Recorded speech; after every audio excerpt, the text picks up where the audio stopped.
Hi everyone, I'm Vone, designer and maker of Vone Knits, and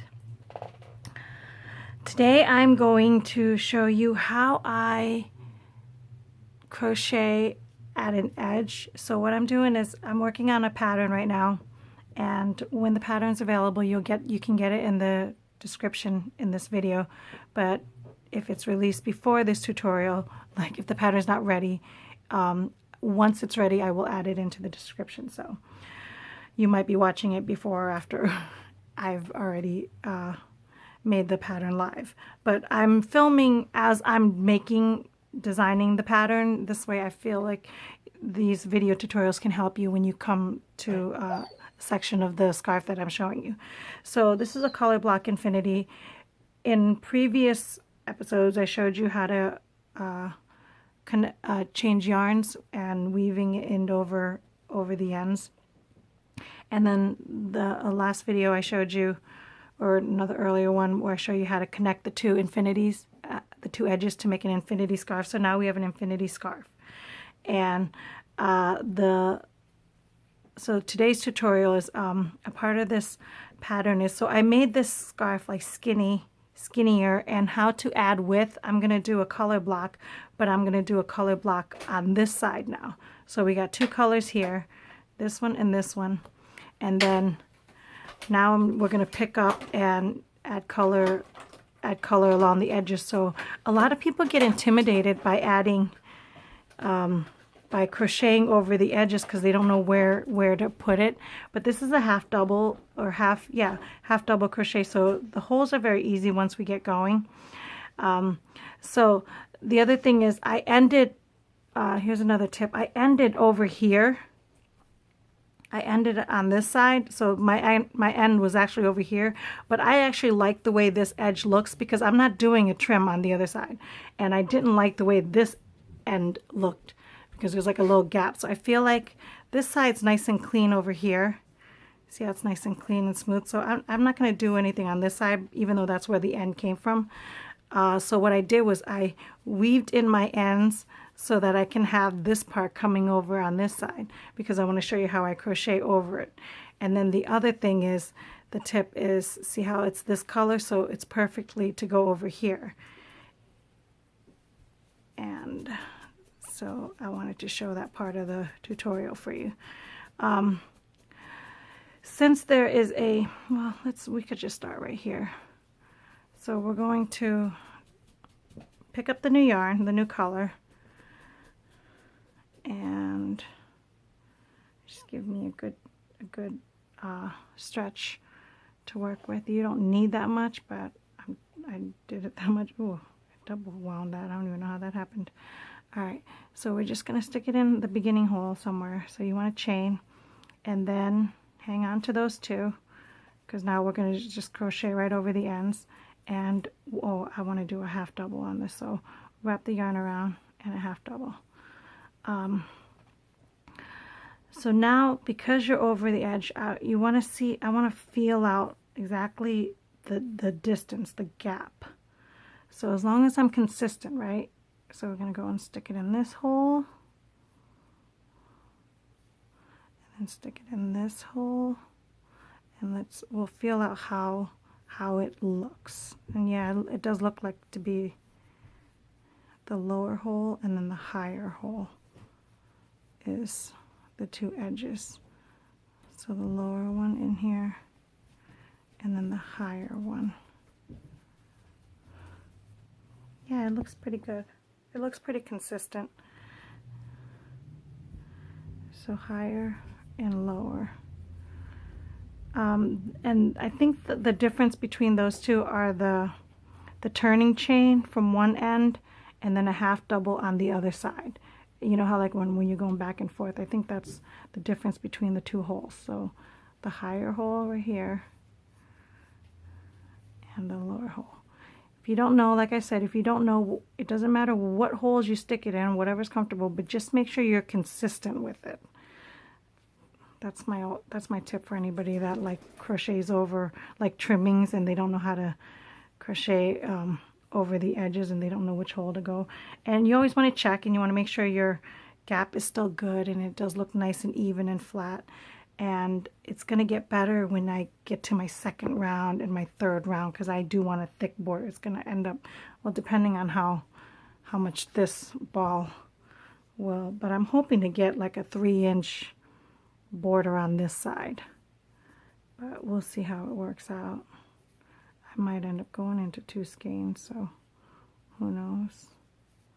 It's always a matter, this is the thing about designing spontaneously, and this is why I never like thought to write patterns out, because I just like to create and just go with whatever I think looks good, feels good, whatever I'm into at the moment. I like to work with yarns that I like at the time, and you know, colors that bring joy and everything. So now we're in a pretty good rhythm, and yeah. So, and then once in a while I'll stop and check and make sure I'm still in a good, yeah, I think that's good. And I think when I get into so the lower hole and the higher hole seems to be what's working out for me. Okay, I'm gonna get a little bit comfortable. I wasn't sure if I'm just gonna film this whole thing, but why not? We'll treat it like a crochet along. So let me know in the comments what you think of these videos and future videos. I feel like now that I'm like focusing more on creating patterns as I create, because that was one of the reasons why, because everybody's always asking me when they see something I make, is there a pattern and can I follow it? And I always feel bad, because it's not like I want to not share the information, because I'd love it if the more people make stuff, you know what I mean? Especially stuff they want to make. Like I wish I could, my answer is yes, and then go here and do this. But I never did. And now that I'm starting to, like, I have to stop and that was the other thing. I never did it because I never stopped to go back, or my intentions were maybe to go back and do it, but I feel like I make such one-of-a-kind stuff that truthfully, I don't remember. I don't remember what I'm doing. So even if I want to help you, I usually just do stuff, you know. But now I'm stopping everything that I'm doing and cataloging it so that I can have the pattern made. And I figured even with a pattern, it's tough to tell you like how to do this. So I feel like I can accompany my patterns with these videos to show you exactly what I mean, so that you can gain confidence, you know, and do things like that you're more familiar with. So if you actually, some people are visual learners, so I feel like these videos will help. Not to mention, if I make them into like tutorial size video tips instead of like one huge crochet along video, I can share some tips even if you're not making the scarf, and then if you like it, then we can share the pattern on top of it. So it's like a win-win in business 101 here, you know. But I do like the little chunks of sporadic videos like this, because I do want to share as much tips as I can without forcing you to have to make something that you don't want to make. But if you like the tips and like to see what I'm doing, then these videos will hopefully help. So I am going to go all the way around, and then we can end the video. I just want to show you how. So like I said, I'm still consistent. I have a high and a low hole that I'm going into. That's the low one, and then this is the high one. Don't you love my technical terms too, guys? You know, the high hole and the low hole. Oh, that's tough to say. If I didn't if I didn't stop myself, that was going to be bad. So, oh, and the yarn I'm using is Feelin' Crafty, hand-dyed 100% organic cotton, and by Mary Brown Montanas. She is a doll baby. I loved working with her because I approached her and I said I want to support hand dyers, and I want to design for hand dyers, and I'm working, or I'm trying to work in with more hand dyers. So if you are a hand dyer, reach out to me. You guys know where you can find me, at Vonitz under all social media platforms. And if you're not in the Dare to Be Original Facebook group, you really got to get yourself in there. No, that's enough. That's not for you guys. That's for my puppies here. They're, when I'm filming, they think I'm talking to them. That was my low, so I'm going high now. And yeah, so I reached out to her and I told her I wanted to do a scarf line with organic cotton, and she helped me out. No, that's enough. Back up. Stop. No, these doggies know not to be near me when I'm doing this stuff. But,